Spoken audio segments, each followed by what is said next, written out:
ukuthi akhulume nenhliziyo yakho. When your faith has matured, God can speak to your heart. Nangabe kunenkinga enkulu ekufanele ikuvelele, When you have a great seizure coming upon your head, uzokuzwa kungabi nokuthula enhliziyweni yakho. you feel there's no silence in your heart. Okusho ukuthi already uyakhona ukuzwa ngokukholwa enhliziyo yakho. You can hear by the faith that's in your heart. Because uNkulunkulu ukhuluma ngenhliziyo, ukhuluma enhliziyweni yakho. Because God speaks to your heart.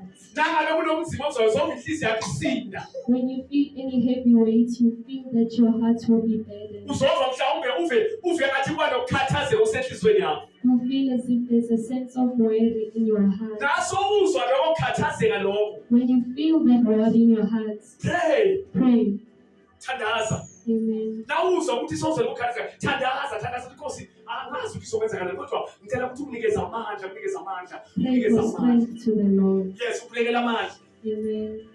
Ukulekela amandla. Amen. Yes, we can continue, man. Faith is a substance of things hoped for. Substance of things hoped for. Uyalizwa kusho ukuthi izinto ozifisayo or izinto onethemba kizo. Things that we have hoped for.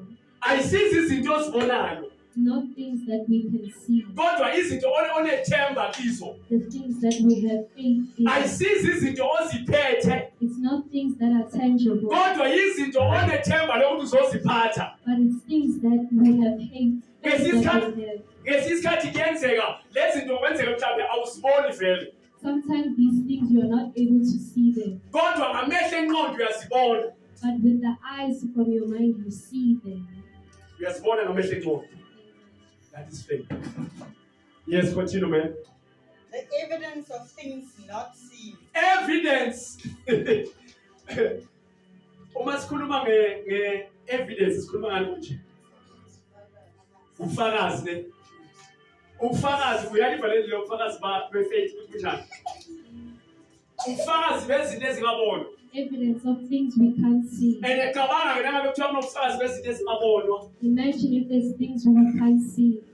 Uzomletha kanjani ikhotho lobufakazi? How will you bring it to court? That's why kunzima ukuchazela umuntu ngokholo. That's why it's difficult to explain faith to Ngoba someone. umchazela ngento anganayo ulwazi ngayo. Because you're explaining something that they have no knowledge And omunye of. umchazela ngento angakase waba nayo wabhekana nayo wayibona. And you're explaining something that they've never experienced before. Evidence of something that is not seen. Amen. Ubufakazi bento enjani? Ngiyabona. Ngiyabona. Amen. And ngiyakuzwa ukholwa already ngaphakathi enhliziyweni yami. Ngiyawezwa amandla kaMongcwele ngaphakathi kimi. And I can feel the heavy weight of the Holy Spirit within me. Ngizwa ngisho i-impartation yakhe. I can feel His impartation on me. uMongcwele ngifusa ngisho sometimes ngilele athi vuka uthandaza uMongcwele ngizwe ngathi kunomuntu ongithintayo la nanti ngiyakhaza ukuthi mhlawumbe unkosikazi nguye ongithintayo hayi unkosikazi ulele ulalele ngokuthula nanti ngiyabheka uye ukuthi hayi Mongcwele bese sengiyavuka ngiyathandaza Mongcwele uyabona ukukholwa kuyakhula omunye nasokuthi uzwa kunomuntu okuthintayo uzwa hawu hayi injani manje leyo sengesinye isigaba sokukholwa leso sengesinye isigaba sokukholwa already naso ufike kiso wena angeke understand lesigaba leso sokukholwa noma ngabe kuthiwa kunengozi futhi ushayiswe imoto kunento ezokususa la ndleleni kususele eceleni ungayibonanga wena mhlawumbe usathane bekathi hayi lo ngiyomshayisa mhlawumbe imoto ithinte kancane uphunyawo already sekunesigaba okuyiso sokukholwa isigaba sokukholwa lesigaba sokukholwa lesekhuluma ngaso The level of faith we're talking about. yilesi Mr. Mahlangu sokuthi thiwe mhlawumbe awunamali la It's the one where you see there's no money. kumele something ekutshela ukuthi hayi man awuphume uyobona uzibani lapho When there's something that tells you to see someone's na ufika blessing. lapha kuye lento oyidingayo ufike uyithole And when you get to that person, you find what you're looking yileso for. sigaba sokukholwa That's the level of faith we're talking yileso about. sigaba sokukholwa That's the level of faith. lapho umoya ongcwele uyakhuluma kuwe. That's when the Holy Spirit is speaking to you. Izinto esizokwenzeka ezinye uyakutshela ukuthi lento enje ifanele ukuthi uzilungiselele yona. He tells you about things that are coming to Alungisa you. inhliziyo yakho sengakenzeka ayilungisa inhliziyo yakho. And fixes your heart for the things coming on. Nasesenzeka bamangala abantu ukuthi hawu wasithatha abantu abangaka sesenzeka indaba uma ungcwele ufike bakulungisisa. Holy Spirit fixes and prepares you for things coming your way. Ufike bakulungisisa. Amen. Yes, have you finished, man? Yes, ma'am. I'll the next verse. Ukuba okhokho bafakazelwa ngawo. Yeah, ufuna 3. Ngokukholwa siqonda ukuthi izwe lonke ladatshulwa nezwi likaNkulunkulu. Kuze kuthi okubonayo akuvelanga okubonwayo. Yes, you can take that.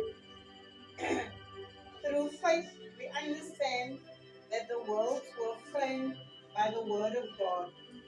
So the things which are seen were not made of things which do appear. Kahle kahle indawo esilawulayo The things that control us, silawula amazulu. we are controlled by the heavens. Silawula ibazalwane. Amazulu. Silawula amazulu. Into ekhulunyiwe ngawe lemazulwini Something that was spoken in heaven izokwenzeka nomhlabeni. will happen on earth. Into la sesiya manje ku spiritual, say very spiritual. So yes, okay. We're speaking about spiritual terms now. So yes, manje. You can hear. Already nanga kuthiwa mhlawumbe kunomuntu okuthakathayo ne. When you understand someone is bewitching you, Uyobiza igama lakho wena ungekho. they will call your name in your absence Athi mhlawumbe ungabone emehlweni. and say that you Wena have not seen. Lela ukhona khona. Where you are now, Uzozibona songasabone emehlweni. you'll be blind. Hayi ukuthi lo muntu uzokumbona nibonana Not because you see the person bewitching you, Kodwa lento uyenze spiritual. but because they did this spiritually. So nayo yonke into entedali emhlabeni Everything that the Lord does on earth, uNkulunkulu wayikhuluma ukuthi ayibe khona. He spoke it into existence. Ukuba khona komhlaba uNkulunkulu wakhuluma ukuthi abe nani? Wakhuluma ukuthi abe nomhlaba. Amen. Ukuba khona kolwandle uNkulunkulu wakhuluma ukuthi abe nani? Akube nolwandle. That's why amandla wolwimi The power of your tongue, fanele baqaphele kakhulu. you have to be careful of. Siqaphele izinto ozishoyo ngolwimi lakho. Be careful of what comes out of your mouth. Siqaphele izinto ozishoyo na uhluphekile usebunzimeni. Be careful of the things you utter when you're in Siqaphele poverty. izinto ozishoyo nangabe mhlawumbe ungenalutho oswele. Be careful when you are in need of the things you say. Siqaphele izinto ozishoyo na ugula. Be careful of the things you say when you are sick, Ngoba amazwi ayadala. because your tongue is able to speak things into Umhlaba existence. njengoba unjena nje wadalwa to existence, wadalwa, wakhulunywa, This world was spoken into existence. wakhulunywa, Amen. wakhulunywa. Yonke into ekhulumayo Everything you say yile nto lozoba yiyo kusasa. is what you will become tomorrow. Yonke into ekhulumayo ngawe Everything you say about yourself yile nto lozoba yiyo kusasa. is what you'll be Na tomorrow. uthi wena mina ngisehluleki If you say that you're a faith, uzoba vele sehluleki kusasa. you won't be a faith. Na uthi mina ngiyanqoba If you say you're a conqueror, uzonqoba vele. you will And the conquer. more uqhubeka uthi ngiyanqoba, If you keep on saying that you're a conqueror, ingqondo yakho izojwayela your mind will ukuthi adjust to vele wena that, uyanqoba. that indeed you are a Noma conqueror. ngabe uyobhekana nabuphi ubunzima empilweni yakho, No matter what kind of difficulty you face, uzonqoba vele ngoba wena uyanqoba. you will conquer because you are a conqueror. Amazwi Words, adala, amazwi words bring to existence. adala. Amen. Ngisho noma ngabe ugula Even when you're sick, uthi ngiphilisiwe mina. say that you are healed. Na uhluphekile Even when you are poor, uthi I'm rich. say I'm rich. Ukhuluma lento leyo ingqondo yakho isijwayele. Speak that until your mind adjusts to it. Abantu bazomangala isimo kiso. People will be amazed at your situation, Kodwa babona impilo wena oyiphilayo. but they look at the reality of your life. Impilo yakhe ingafani nesimo kiso. Your reality is not the same as the Babona uhambe laphezulu esimeni esinzima. They see you up above difficult situations Ngoba ukhuluma izinto eziphile empilweni yakho. because you speak things into existence. Awuvumelanga isimo kiso You didn't allow the situation to ukuthi control sibe you. yiso esikhuluma empilweni yakho. Amen. Awuvumelanga. Khuluma ukuphila. Speak life. Awutshela makhelwane ukuthi khuluma ukuphila makhelwane. Khuluma makhelwane. Yes. Amen. Khuluma ukuphila. Speak life. Sisikhathi soba nzima kodwa khuluma ini? Phila. Phila. Khuluma ukuphila. Amen. Mazwi akho ayadala. Your words bring things into Mazwi existence. akho ayadala. Amen. Kunabantwana abancane kwakhulunywa kuthiwa vele lokho esigebengu ukuncanyana. Amen. Wazi nomntwana ngoba mncane. Hayi Amen. vele lokho kwesigebengu wakhula vele umntwana waba yini? Le nto ekhulumayo phezu kwabantwana bakho yile nto abazoba yiyo. What you speak over your children is what they will Yile nto become. abazoba yiyo. So noma ngabe kuthiwa mhlawumbe bayafeyila esikolweni. Even if they fail at school, Nangu bakhulekela isandla phezu kwabo ngithi you are wise. if You I are pray intelligent. wise and intelligent. Yeah, ngithi you are bright. Amen. Ngithi uhlakaniphile. Ngithi you are special. Ngenzela ukuthi le nto abhekene nayo ingamdefine lo mntwana. Amen. Ingamdefine. Yes, ake sibheke uMoses futhi wenza njani ngokukholwa lapha ku-24. Ngokukholwa uMose esekhulile, wala ukubizwa ngokuthi indodana yendodakazi kaFaro. Kunalokho wakhetha ukuphathwa kabi kanye nabantu bakaNkulunkulu kunokuba athokoze isikhashana esonweni.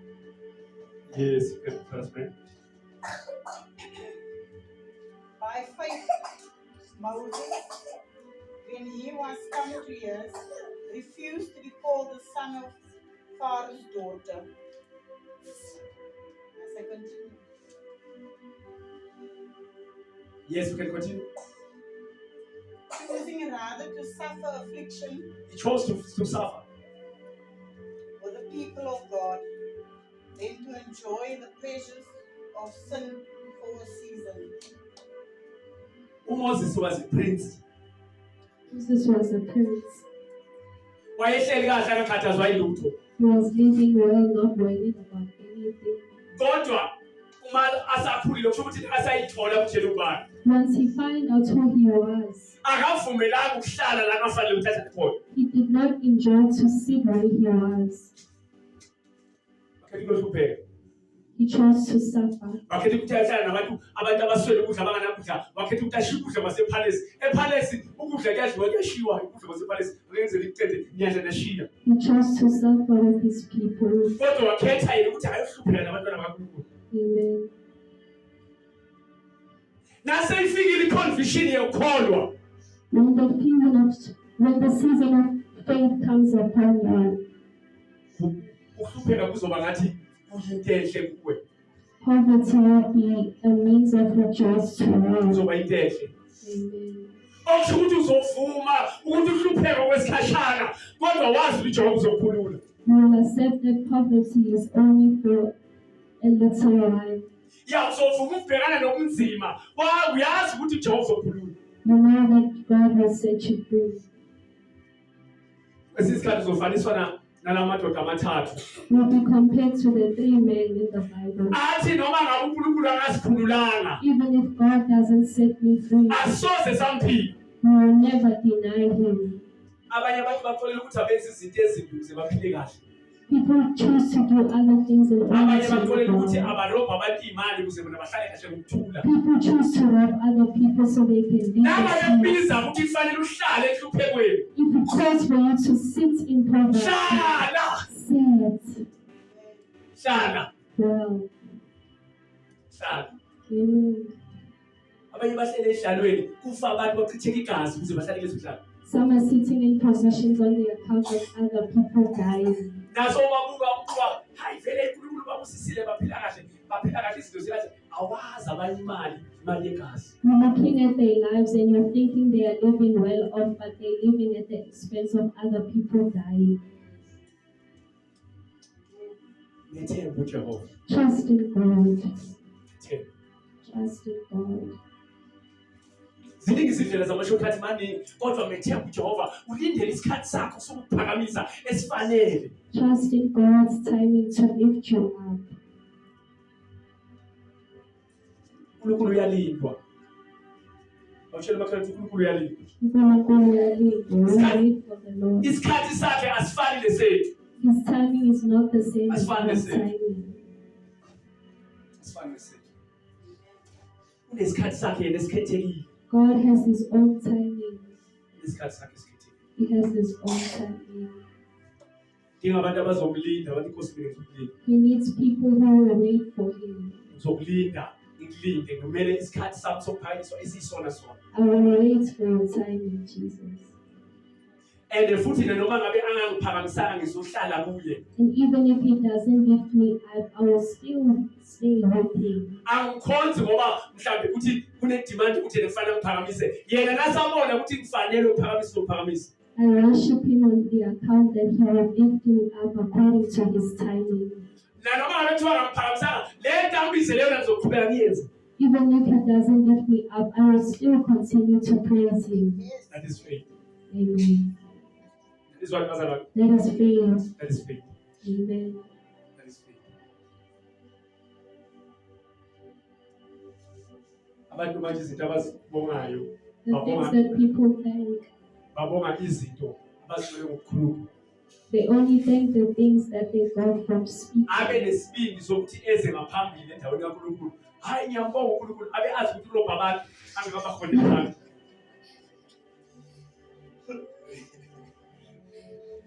Abe azi. Afika la ngiyambonga uNkulunkulu hey usibusisile mina nomndeni wami. Uhamba ngemoto enkulu lapho unegonta abantu abakaholi. Ngiyambonga uNkulunkulu usibusisile mina nomndeni wami. Azi unembeza already sekufuna imbeza waleyo muntu.